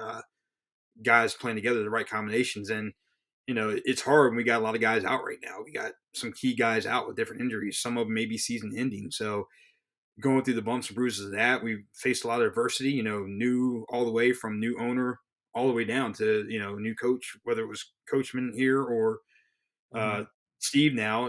We've faced a lot of adversity, but, we're still in there. I believe we have the pieces to win. We just got to get these pieces to come together to make that complete band and play together. Right. And speaking of line combinations, let me switch over to this question here. Hmm. There seems to be no size on the team. With playoffs rapidly approaching, are you bringing in any big bodies to help out in front of the net? Yes, we're Or are look. there any plans to? Yes, always actively looking for stuff. Like right now at the Euros, uh, we don't do P1s here. My understanding in the league, we do B1s because it's not profit or whatever organization. So working through those, but everybody, there's a couple of teams that need big guys. There's a couple of trades that, hey, we'll give you this big guy for this guy, this guy, this guy. Well, no, I need those other guys there too. I do need a big guy, but now I'm going to have another problem. So it's not always easy. You bring different guys in, and sometimes they're good fits, sometimes they're not. Just don't want Hmm. to bring a big guy in just to say we have a big guy. Yeah, 100%. And now it's Um, even tougher now with the roster management the way it is. It's not like it was before. I can bring Sean Johnson in on the 7-game PTO and then switch him out and bring another big guy in the 7-day PTO. We don't have that. To bring you in now, I can try you out for 7 days on the PTO, but you can't play. So if my roster's full, now I have to cut somebody else and put you in and see how it works mhm. out. It's tough like that. It's very tough now, and I don't think a lot of fans realize this roster situation. Like Yeah. you can only have up to so many guys. What are we at? 19 skaters now? On the 13th February, it's 19. On the Right. 29th January, it's 20 plus 3. So 20, the way they do it, 20 players, 4 defense, and 3 goalies. And another thing is like Okay. there's no IR. So the guys I'm talking about that are on IR right now, you're just down guys. Like they're still on your active roster, but there's no 14, 7-day, 21-day IR. We're like, okay, you put this guy on IR. Now you open another slot to bring Sean Johnson in. That guy's just Mhm. burning the slot. So that makes it even tougher. Like, and that's what the Yeah. situation with me playing was that we got all these guys out sick. We have one guy suspended and all these guys sick or hurt or banged up and everything. So it makes it really tough. Right. So technically they're on the active roster, but they're not playing, so they're all technically taking up roster spots. Yep, and there's no PTOs to bring a guy in and play. Last year was PTO for 7 days, so when I played, me and the guy Forrest, I think we flip flopped the PTO, for 7 games. Mm. Yeah, PTO, yeah, taxi squad, but last year uh, it was abused by some teams, so now they're trying to figure out a way, and it's still not perfect. How they're managing rosters. A way to manage rosters so we're not warehousing players. Uh, they want to pool players for everybody, not just like me have 50 players here that I'm warehousing, hiding, and I'm flip flopping out. We know a team last year. I don't want to say team names, but you can figure it out. There's a team last year that had an away team and a home team. You know, Mm. at home they were tough to play against. When we played them here at our barn, they didn't have the same guys. Certain guys don't travel for whatever reason. And they were Yeah. really struggling at home. But you played a whole completely different team. You know, You're not wrong. Definitely not so wrong there. and whether Um, they use the rules to their advantage. So you had a guy that's on leave or whatever, family leave, but he's up in the stands, and you flip flop the next day and you bring another guy back in, and then so that's why a lot of the rule changes to stop a lot of that. I don't know how well that's worked. Some owners have the money to warehouse guys, some owners don't. mhm. Same thing with the cap; they're trying to figure out ways to keep the cap, but uh, I don't see a way they're going to be able to control the cap really and keep it where it's supposed to be. Yeah. And I don't. The cap is tough because we want the league to be competitive, but is it fair for Columbus to All work our off this? markets. Yeah, against Delaware's cap. It's Jeff's got to fill that barn. So, and I understand where he would be over cap because you got a 40,000 seat arena. You can't fill it off the same cap that Delaware has 700 seat arena. It's tough to do. Exactly. What It's is the very right wrong? tough.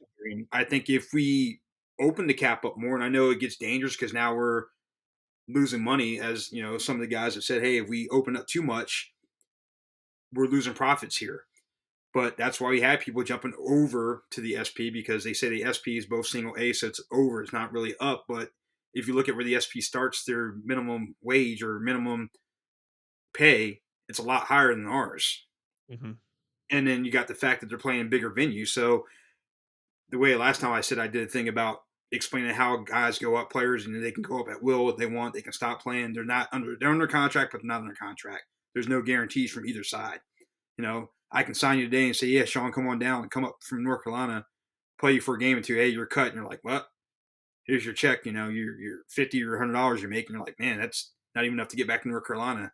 I stopped working at the dealer. Exactly.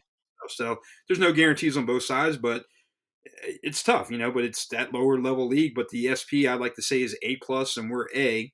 Not that I think they're better than us, but they are. I mean, there's obviously, you look at it, they're a bigger market. They do things differently, and the salary pay is higher to start. So until we get to where their salary is, it's tough to do with the smaller markets here. Mm-hmm. Players are going to be looking to make that jump, and I don't know that anybody. I mean, I know Schultz from Binghamton went from Binghamton to the coast, but he's been in the coast Mm-hmm. before. I haven't followed his career, but I think he's been in the coast before. But not many people are going from goalies are going up because of proximity where they live. We had a goalie get a call up, but it ended up not working out. But I don't think too many guys are going from the Fed to the coast unless they've been there before. I mean, you Right. probably know me, you Exactly. know stuff, but you know, And I don't want to say always, but typically they'll start out in the coast and then find their way down, not so much exactly. like their way up. Yeah, which is kind of weird too because they can't go in the SP, but they can come down in the Fed. Like, I mean, Ian White, we got Ian White here. We had Jimmy Lodge last year. It's kind of weird how you can't play in the SP, but you can play in the Fed with that many games. And Ian White's got over 500 NHL games. Yeah, man. Like I say, another day in single A. What are you gonna do? Yeah, right. So Now, let me get to another fan question here. Should there be a change in leadership? You have already switched to a new coach and you are still getting the same results. Could a new team captain be named, or are you sticking with Pens?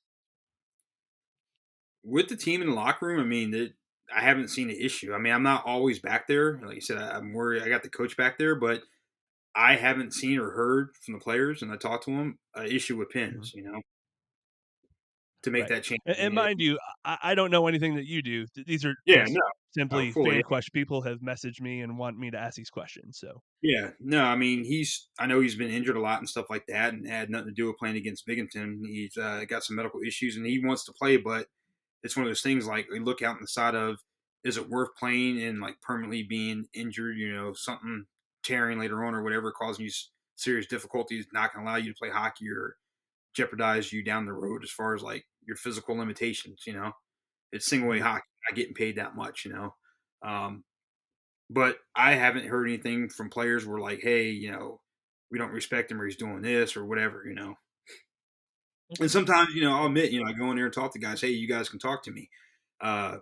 Somebody said, oh, they're scared to talk to you. And I kind of put a pulse on it and said, I don't think they're scared to talk to me. I think they're don't want to disappoint me, and seem like they're complaining. You know, hmm I have the ability and, just from my years in the military to sit and say, hey, Sean, I can sit between you and Nick and hear both sides and kind of mediate this and not be biased to you and not be biased to him and just kind of be that intervention right there. So I always tell hmm the guys, feel free to come in and talk. Like, I mean, the guy today said, hey, I appreciate that. Most owners or GMs wouldn't sit here and listen to me complain. They'd kick me out. And like I said, I'm not going to say I'm the greatest GM or anything. I'm still learning. And maybe that's good reason why GMs don't sit there and listen. Uh, because hey, it's my way or the highway, but I've never been that way. It's not my way or the highway. I don't own all the good ideas. I don't think any one individual does. We all grow together. We learn, hmm just like, I'm a big jiu-jitsu guy. I've been doing jiu-jitsu for a long time, and I learn from white belts just like white belts learn from me as a second degree black belt. They do things right, differently. It's everybody can learn from everybody. So by no means am I going to say I'm the best. I'm the only answer here. I'm doing the best I can, and like I said, where I see issues that need to be addressed, and I address them, and that is the issue that I haven't seen, and really that's up to the coach. I'm not going to go in there. okay, He's the command on the bench and in the locker room there, and I haven't heard a whole bunch of like he's the issue or this person's the issue. right on. This is actually a two-part question about Charlie Pens. Mhm. Um, if you continue to stick with him, what are some of his characteristics that make him fit to be a leader? What is he doing to unify the team throughout the season, especially this season when you guys are battling so much adversity?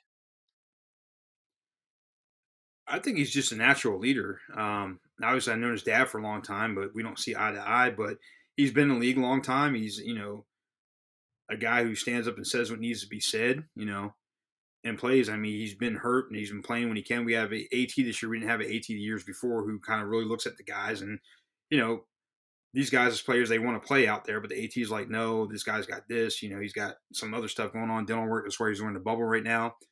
But he'll, if we said, hey, we need you, he'd get out there and play, but Hmm. it could be detrimental to him physically to go out there and do that.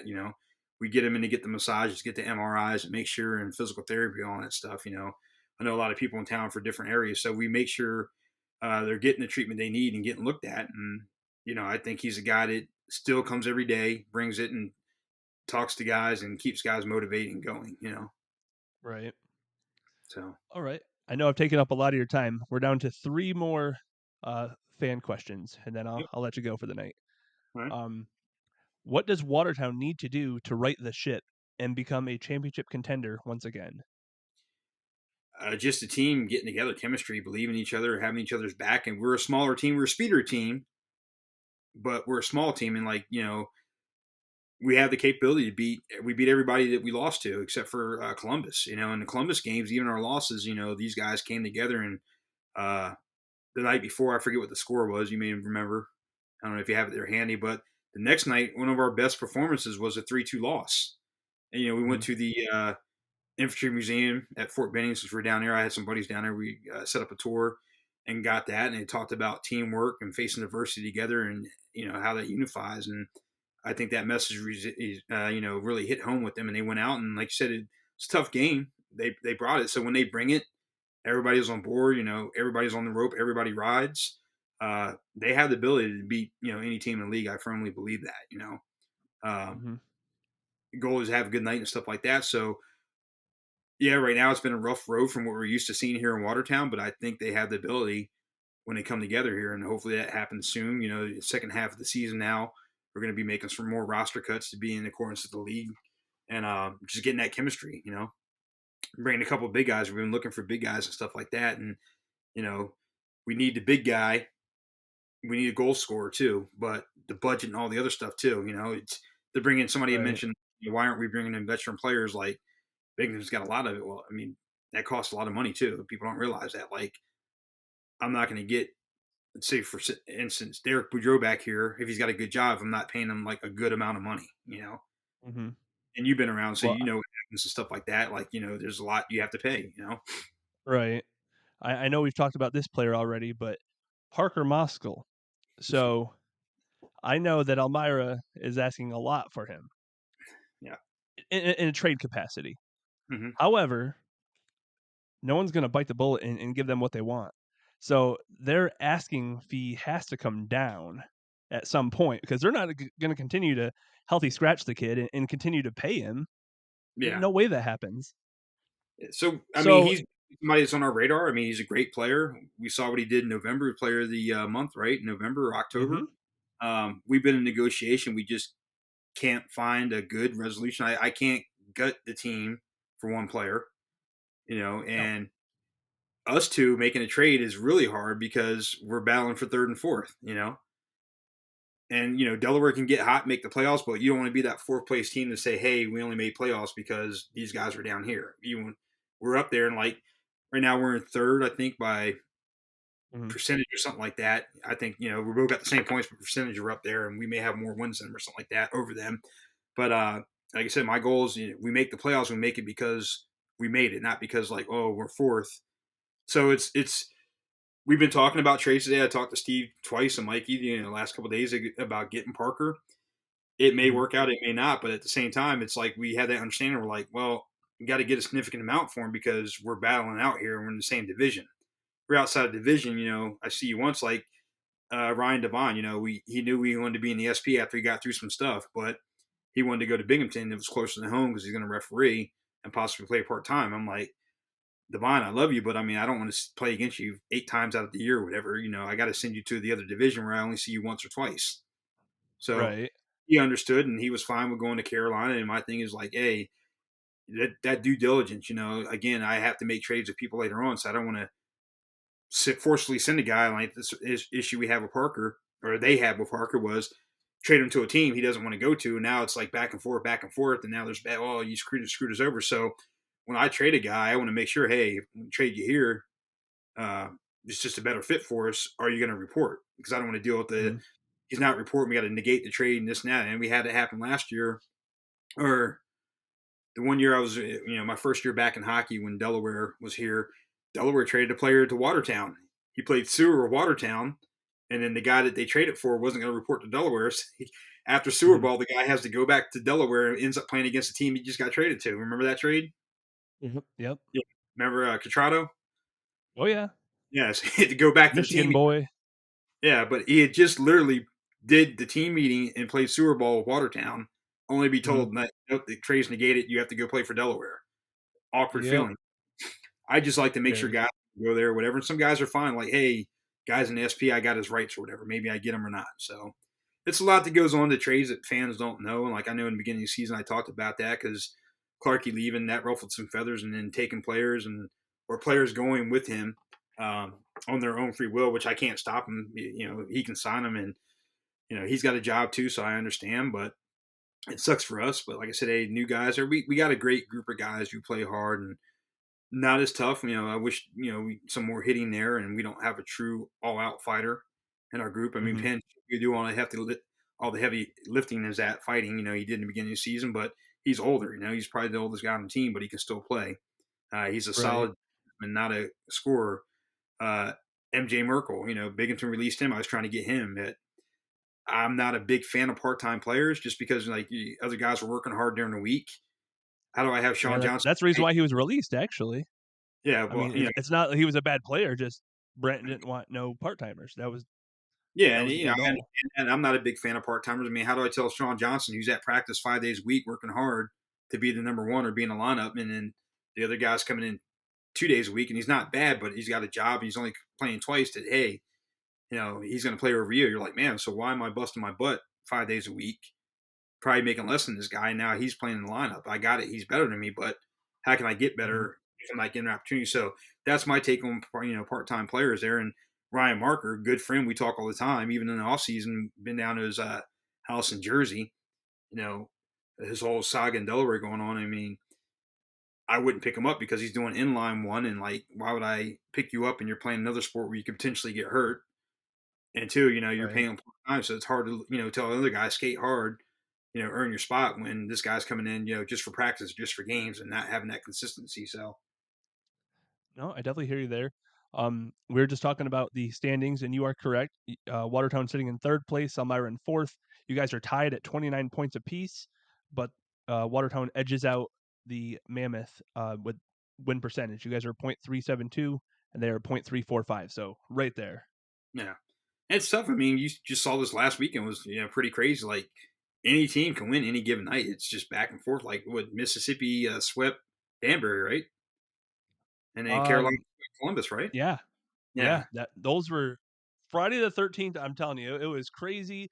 The Earth was off its axis. I don't know what happened, but yeah, and then there were some crazy games. Some underdogs took down the top dogs. I don't know if you saw this week's power rankings that we just released yesterday, but I saw him a little bit. Columbus, Columbus and Danbury fell from the top two, so Yeah, um, who you have as number one? had to move. Bingo, I got Bingo at number one now. He's got a really good team. I was talking to Andreas. They got a really good team. I think they're probably the most consistent right now. I know they played us a lot recently, but I think they probably being unbiased, I think right now, if you had to flip a coin, I had to place a bet for a championship win, I would say Binghamton. Even though definitely Watertown Wolves at heart, but I would say Binghamton right That's now. right. They all the pieces.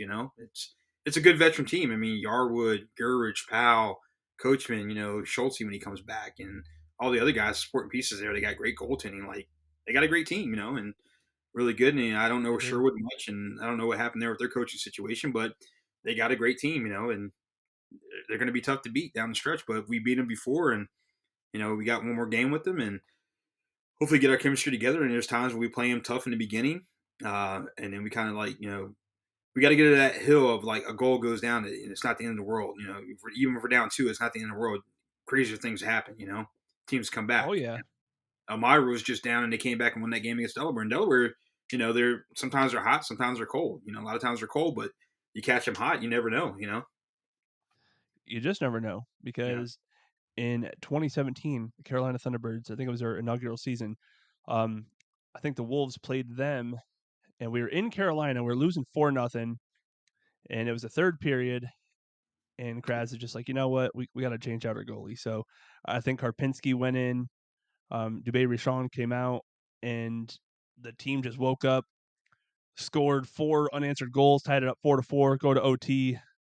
Gavin Yates with the overtime winner, 5-4 Wolves. That was a very memorable game. There So you go. anything can happen in the Fed at any time. Oh yeah. All So right, it's I such got a fun 2 game, right? more questions for you. All right. Will you play the 15 required games for playoffs just in case you are needed? No. Never a No. goal to play in the playoffs or be on the playoff squad now. I don't know. Like I With sick players, man, you just never know now. You might need to do it. yeah, I mean, it's never been on my mindset. Like I said, last year I played, skate with the guys all the time. And it's one thing as equipment manager, got more ice time skating with the guys and doing stuff and, you know, the shootout at the end and stuff like that and doing some plays. But put the pads on when, Clark is like, yeah, you're going to play, and, uh, Mm-hmm. it's just playing Delaware in front of my hometown. And first time I skated there in 30 years, um, that was that. Wasn't no illusion taken away from anybody or players that were out there. It gave our guys a break. The guys all wanted to see it. They were all for it. And just like this game, guys are excited to see me out there. They know what I can do. And jiu-jitsu, I rolled with all of them 2 minutes apiece. So they know, like, I can go if I need to go. They believed in me and stuff like that. But no Right. aspirations of playing in the playoffs or anything like that, being qualified. Like I said, if I do play another game down the line, it'd be at the end of the season against Delaware or something like that. Maybe at home, people like to see me out there for whatever reason. Yeah, you still got to serve your suspension. We don't know what it is yet, but you still got to serve that. Yeah, I still got to serve that. So, whatever that may be, it's, hey, do the time, you got to do the crime, or do the crime, you got to do the time, right? So, That's um, right. yeah. So we'll see what it is and So suspension. yeah, we should. Oh, I won't say we should, but we probably would hear something tomorrow. I Possibly. I mean, mean, this is mine's being not because they know I'm not playing like that. So I'm surprised it took that long to even have the pending review. But talking to one of the officials, he said, yours wasn't a rush because we know you're not playing. Like, usually like to get them in, there's a time frame where I can say, hey, Sean did this. I want a video review because we got to suspend you Mhm. before instead of after. So there's not a rush on mine being they know I'm not actively playing like that. So, but hopefully we'll hear something. They got a crazy weekend. I guess there's a lot of other stuff going on that they need to look at for players who are actually active and playing. So we'll see something here maybe tomorrow, like you said, or probably by Thursday at Yeah, the latest. yeah, because we're still waiting on Dakota Seaman from Elmira. Still nothing on him either. So Yeah, there was a lot of crazy stuff that happened this weekend, I guess. what a wild week in the Fed. All right, Yeah. final question for you of the night. So far, what has been your favorite arena to travel to and why?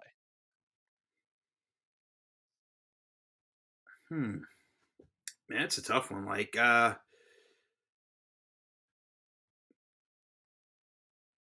what are we basing on? Like the arena? Like, Oh, I mean, shoot, I don't know. Who's got the best pizza? Whatever you want. if we're going, The best environment, the best crowd. man, it's tough. I mean, because like my grandmaster, he travels all over the world. Like, people are like, hey, what's the best place you've been? It's not about places, it's people. And throughout my time here this year and last year, I just met great people at all the arenas. Binghamton's got great fans there, and I know they're going to be passionate. We're sitting up there watching the last game. We were at home, I think the week before New Year's Eve or whatever it was, and one of the fans was yelling something. I looked back at him. He's like, "Oh, I'm sorry. I'm just passionate." I said, I got it, man. We want you to be passionate about your fans. So, uh, I can't really rate one because they're all great. I mean, down south in Columbus, one of the ladies, she checked on me after playing the game and stuff like that, the booster club president. So it's hard to say. I mean, there's great fans in every arena and there's crappy fans in every arena. So I enjoy True. going to all of them. I mean, Section 102, the most raunchiest, craziest fans out there, but they just like to have fun and sometimes they take things overboard, some of the guys, but in the night they would buy you a beer and have a smash burger with you and stuff like that. So But like I said, every arena has somebody who kind of ruins it for fans. But Berlin, for New Hampshire. Berlin, New Hampshire. yeah, That's my vote. They did yeah, not have good fans. no, yeah. I mean, Hell since I've no. been here, I've met somebody nice at every arena. I can honestly say that. More I've met more nice people at the arenas than just jerk fans that like you're a disgrace to your team. I mean, I'll be honest, Watertown we have. There's guys I got to usually the game, especially if it's a heated game, I have to go out there and stand between the bench and look up because when they come out, they're throwing stuff, saying Hmm. stuff. And a lot of times they're friends of mine. I'm like, dude, what are you doing? Like, you're gonna get banned from here. Stop. The game's over. You don't need to say stuff. So, The last thing you want to do is get banned in Watertown because there's nothing else to do there. exactly right. So, I mean, back to your question, it'd be hard just to pick one. I think every arena That's has fair. great people there, and I'm happy to be part of the league. I'm happy to go to games and travel, and love meeting new people at different arenas Hmm. there. So, haven't met a whole lot in Motor City yet, but I mean the fans, it's a great product out there. The staff and everything, Nick and Seth, the equipment guys and stuff like that, and Gordy. Always happy to see those guys and the players up there and stuff like that. And got to talk to Ian White, Scotty Coach was up there and stuff like that. And I haven't been to Port Huron yet, but the players on there, Grammer and Alex Johnson and stuff like that, Henny, great people. I can't really say that there's anybody in the league that anywhere I wouldn't go or I'm never going back to that barn again. And these fans totally suck. Because like I said, for every bad fan, I get 5 or 6 like, hey, sorry about that guy. We're not all Hmm. like that. That's true. So, There are a few bad apples, but there are far more good people. and I can tell you, like every time the instant in Carolina and even Columbus, there's a guy that he said something. The coach was mad. I had to push all these guys back, and the cops were there, and somebody came over and said, "Hey, that guy always does that. We apologize. We're not like that. We're not like that at all. So he had said, I forget what he said, but he had Coachman hot. I'm trying to push these guys back in the locker room. I think I messed my thumb up then too, trying to push Coachman back. And Coachman, he gets mad. He's seeing red. Oh So, yeah. Oh yeah. For but yeah, sure. I think every arena. There's not an arena I would say, hey, that's a dump. I'm not going to. Delaware, small arena. Love the fans down there. They were really supportive when I played last year.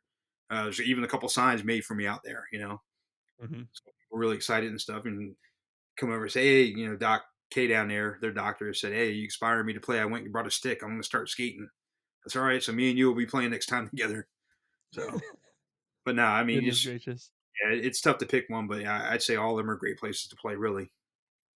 That's fair. A couple closing remarks here. Again, if you are following along on the video podcast on YouTube, make sure you hit that subscribe button. If you're listening on Apple Podcast, hit that follow button. Are there any other closing remarks you would like to make to Benchminer followers or Watertown Wolves Nation? No, again, guys, thanks for your support, fans, and you remember, these players don't play for much money. Come out, and support them, but the comments, and stuff like that. People are going to say stuff, but just support your team. Both ways. Somebody's getting hurt or whatever or beat up. It's not cool to put laughing emojis and stuff like that, whether you think they're faking or not. Kind of be respectful of that. That's the biggest thing. Be Mhm. passionate for your team, but you can be passionate and be respectful, and that's the biggest thing that I don't like to see around the league when people just act like total jerks to people and laugh when guys are down. It's not cool at all. Other than that, support the league, support the players, and hopefully one day they move up, and that's the goal, or they stay where they're at because they're happy with that. But get out, enjoy the games, watch the games on YouTube, and support all the teams. And it's the second half of the season coming up. Playoffs are exciting. So I'm excited Mhm. for it and happy to be here. Doing everybody's doing the best they can. No, absolutely, buddy. Like you said, playoffs are quickly coming up. Get out, support your team in person if you can. If your team's on the road, go on YouTube, watch the games because you just never know. Like you may have a team this season, but you might not next season. And I'm not wishing ill on any team, but that's reality. Yeah, it is. Yeah. If you don't support your team, the team owners have no problem folding and going about their lives. So we don't want to see that happen. We love that the league is growing. We're at 10 teams here in the Fed, 11 teams in the SB. We want to see more teams each year. But Curtis, thank you so much for coming on, talking to us for so long. I'm sorry I took up most of your night. No, that's all right. Thanks for having me. And again, to the bingo fans and stuff like that, the league, apologize for my action Saturday and look forward to seeing everybody, like mad at me or not, just come up and talk to me. Maybe I'll change your mind later on about who you think I am versus what happened Saturday. I hope that moment doesn't define in your mind who I am as a person. Like I said, you talk to me, you'll find out definitely not the person I am. So, Absolutely. Well, thanks again, Kurt, for coming on, and we will talk to you soon, boss. all right, take care. Thanks.